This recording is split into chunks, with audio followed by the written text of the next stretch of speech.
날마다 솟는 샘물과 함께하는 오늘의 큐티 시간입니다. 7월 13일 화요일, 오늘의 말씀은 예레미야 26장 1절로 9절까지의 말씀입니다. 유다의 왕 요시아의 아들 여호야김이 다스리기 시작한 때 여호와께로부터 이 말씀이 임하여 이르시되, 여호와께서 이와 같이 말씀하시니라.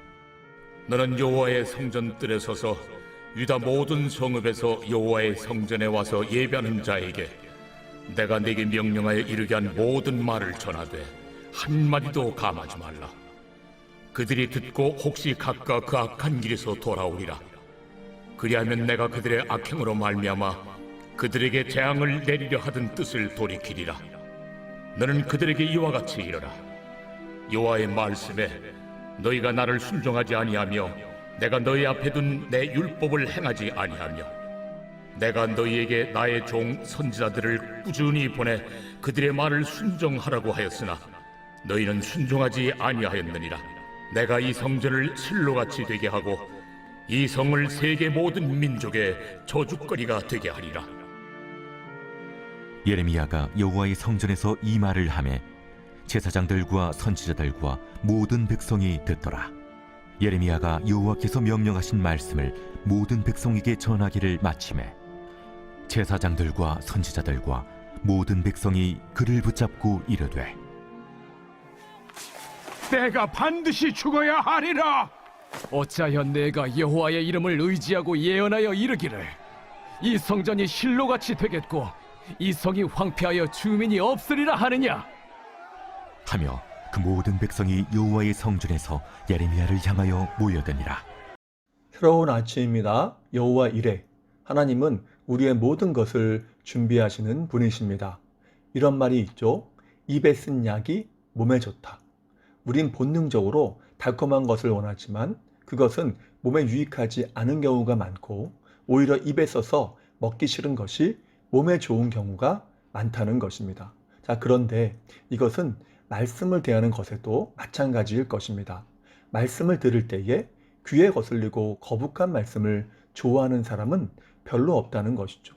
그러나 복받는 것, 형통에 대한 것을 좋아하는 것이 인지상정이라는 것입니다. 자, 그럼에도 듣기에 거북할 수 있는 회개와 돌이킴을 권고하는 말씀이 우리의 영혼과 신앙생활에 유익이 된다는 것입니다. 그래서 제목에서 말씀하는 것처럼 선택이 아닌 모든 말씀을 붙잡아야 한다는 것이죠.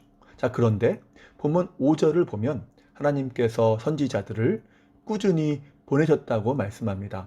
왜 보내셨습니까? 그들을 통해 백성들의 불신앙과 불순종을 회개하고 순종하도록 하기 위함이었던 것이죠. 자, 그런데 그들이 그 말씀을 들었습니까? 물론 들었습니다. 본문 7절 끝에 말씀하죠. 제사장들과 선지자들과 모든 백성이 듣더라. 들은 것입니다. 예레미야를 통해 회개하며 순종해야 한다는 말씀을 모두 들은 것입니다. 그런데 문제가 무엇입니까? 그것을 전혀 수용하지 않았다는 것이죠. 자, 그렇다면 그들은 왜 순종하지 않았을까요? 그것은 그들의 생각과 고집에 맞지 않고 듣기에 거북했기 때문입니다. 엄밀히 보면 육신의 귀로는 들었지만 마음으로는 듣지 않은 것입니다. 한쪽 귀로 들어왔다가 한쪽 귀로 흘러나간 것이죠. 그렇다면 그들이 원하는 것은 무엇이었을까요? 바로 유다가 평안하고 안전하며 모든 것이 잘 될 것이라는 말씀이었던 것입니다. 그러한 형통과 축복을 전하는 선지자는 모든 사람에게 환영을 받는 시대였던 것이죠. 안타깝지만 이렇게 축복과 형통을 전하는 설교자가 더 환영받는 것은 현 시대도 마찬가지일 것입니다. 그래서 디모데후서 4장 4절에서 바울은 디모데에게 하나님의 말씀을 전파하라고 하면서 이렇게 말씀하죠. 때가 이르리니 사람이 바른 교훈을 받지 아니하며 귀가 가려워서 자기의 사욕을 따를 스승을 많이 두고 말세가 되면 사람들은 참된 평안과 성화에 이르게 하는 회개와 돌이킴에 대한 설교를 들으나 받아들이지 않을 것이며 오히려 자기의 가려운 귀를 달콤한 복과 형통에 대한 말씀으로 시원하게 긁어줄 스승을 구하게 될 것을 말씀합니다. 이것이 본문의 백성들의 모습 아닙니까? 그런데 디모데후서 4장에서 말씀하는 것은 이것이 바로 말세의 특징이라는 것입니다. 그 백성들과 공동체가 무너지고 망해가는 징조라는 것이죠. 실제로 남왕국 유다도 바벨론에 의해 멸망해 가면서 점점 이러한 현상이 심해졌다는 것이죠. 회개에 대한 말씀에 대해 육신의 귀만 열고 마음의 귀는 닫아버린 것입니다. 그리고 불순종하는 자신들의 귀에 달콤하고 마음을 편안하게 해줄 말씀과 자신들의 죄악을 정당화해 줄 말씀을 구한 것입니다. 그래서 본문을 보면 이 예레미야가 계속 심판과 재앙을 선포하니까 어떻게 합니까? 예레미야를 죽이려고 하죠. 8절 하반절에 모든 백성이 그를 붙잡고 이르되 내가 반드시 죽어야 하리라. 예레미야가 죽어 마땅하다는 것입니다. 왜입니까? 자신들의 가려운 길을 시원하게 긁어줄 말씀을 전하지 않고 오히려 마음을 불편하게 하는 회개와 회개치 않으면 망한다는 메시지를 선포했기 때문입니다. 사도행전 7장의 말씀이 생각나지 않습니까? 스데반이 백성들에게 그들이 예수를 죽인 일과 말씀을 불순종한 일들을 회개하라고 외칠 때에 사람들이 어떻게 합니까? 분명 그들은 말씀을 들었습니다. 그래서 사도행전 7장 54절에 보면 그 말씀을 듣고 마음에 찔려라고 하죠. 분명히 들었습니다. 그리고 찔리기까지 했죠. 그런데 그것을 수용했나요? 아니죠. 그들은 그 찔림을 면하기 위해서 그 말씀을 수용하고 회개한 것이 아니라 오히려 스데반을 돌로 쳐 죽였습니다. 얼마나 악한 일입니까? 자신들의 죄악에 대해서 더 이상 찔리는 것이 싫으니까 악하게도 더 이상 책망받지 않기 위해서 스데반을 죽인 것입니다. 유다 백성들도 마찬가지이죠. 그들로 하나님께로 돌아오라고 회개를 선포했을 때 그들이 안 찔렸을까요? 찔렸을 것입니다. 그런데 그들 역시 그 찔림을 당하는 것이 싫으니까 예레미야 입을 막고 그를 극히 박해한 것입니다. 자, 그럼에도 예레미야는 백성들이 그리도 싫어하는 말씀을 그대로 선포합니다. 백성들의 박해를 예상했겠지만 사명이기 때문에 그대로 선포한 것이죠. 왜입니까? 회개하지 않으면 그들에게 하나님의 징계의 심판이 임할 것이기 때문입니다. 5절이죠. 예루살렘 성전을 실로같이 되게 하고 그 백성은 저주거리가 될 것이다. 실로는 법궤가 있는 성막이 있었던 곳이죠. 그런데 법궤가 그것을 떠나면서 사람들이 더 이상 올 필요가 없게 되었고 결국은 황폐하게 되었는데 그것처럼 예루살렘 성전이 무너지고 황폐하게 된다는 것입니다. 유다 사람들에게 성전은 하나님의 임재의 상징이기 때문에 성전이 무너진다는 것은 다 무너진다는 것을 의미하지 않습니까? 이보다 더 듣기에 거북하고 거리끼는 말씀이 어디 있을까요? 그러니까 그 입 좀 다물라는 것입니다. 그 길이 망하는 길이어서 살 길을 알려주는데도 싫다는 것이죠.